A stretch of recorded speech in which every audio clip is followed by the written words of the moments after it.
બધાને રામ રામ ને સીતારામ ને જય બાબા સીતારામ. તો આપણે અહીંયા આપણો છે ને હવે આપણે લાવવાના છીએ મંદિરમાં આટો મારવા.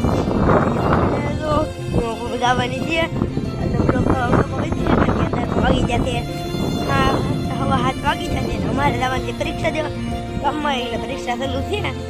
તો એટલે આપણે આજનો બ્લોગ ટૂંકો બનાવશું થોડો. તો બ્લોગમાં બનાવજો, મજા આવવાની છે. ટૂંકો બ્લોગ છે. તો મિત્રો લઈ શકો છો. આપણે ડોકી આપણે આવતો હતો એ ના બેસી ગયો લાગે. જો તો મિત્રો એ ના બેસી ગયો છે. એવો અર્થ જો કોઈને હોય તો કમેન્ટ કરજો. જો તો મિત્રો હવે પપ્પા અમે બાજરી પારવે છે. બધાડી થઈ હરીરાય એમ છે એટલે પારવા મળ્યા છે. હવે મિત્રો જોઈ શકો છો. હવે આપણે ફાઇનલી પૂગી ગયા છીએ એમાં પપ્પા પાસે એ પારવે છે બાજરી. અને આપણે જોઈ શકો છો અહીંયા લાઈન છે આટલા ઘરે 500. તો મિત્રો હવે આપણે ફાઇનલી અહીંયાથી પૂગી ગયા છીએ અહીંયા બાજરીમાં. જોઈ શકો છો હવે બાજરી શીશે. હવે બાજરી છે મારે એમાં પપ્પા પાડે છે બાજરી.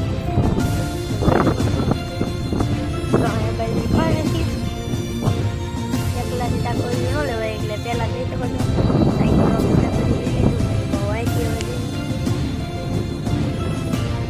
મિત્રો હવે આપણે ફાઇનલી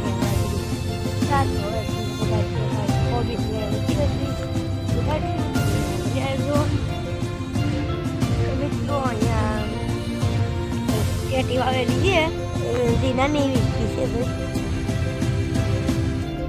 તો મિત્રો હવે આપણે ફાઇનલી લઈ ફ્લેવર બતાડવા દો વિડીયોમાં પીને દીધો. તો મિત્રો હવે આપણે ફાઇનલી લઈ ફ્લેવર બતાડવા તો વિડીયોમાં બનાવજો. તો મજા આવવાની છે. તો મિત્રો આજ આપણે રાંધો નહીં બનાવી છીએ. પરીક્ષામાં મોડું થાય છે એટલે આપણે જોઈ શકો છો. હવે આપણે ફાઇનલી જવાના છીએ ફ્લેવર બતાડવા તો વિડીયોમાં બનાવજો. તો હવે આપણે ફાઇનલી પૂરી ગયા છીએ ફ્લેવરે. તો લઈ લો ફ્લેવર છે. ભેગું નંદુ ગાઈ જશે ફ્લેવર. હવે તો નહોતા આવતા અંદાજમાં એક જ દડી હવે તો અંદાજમાં ઉતારી લીધેલા હતા. તો એટલે હવે શીખી જશે બધું એટલા બી શીખ લગન. તો મારી છે નવા બ્લોકમાં ત્યાં સુધી બધાને જય માતાજી, જય ચામુંડા.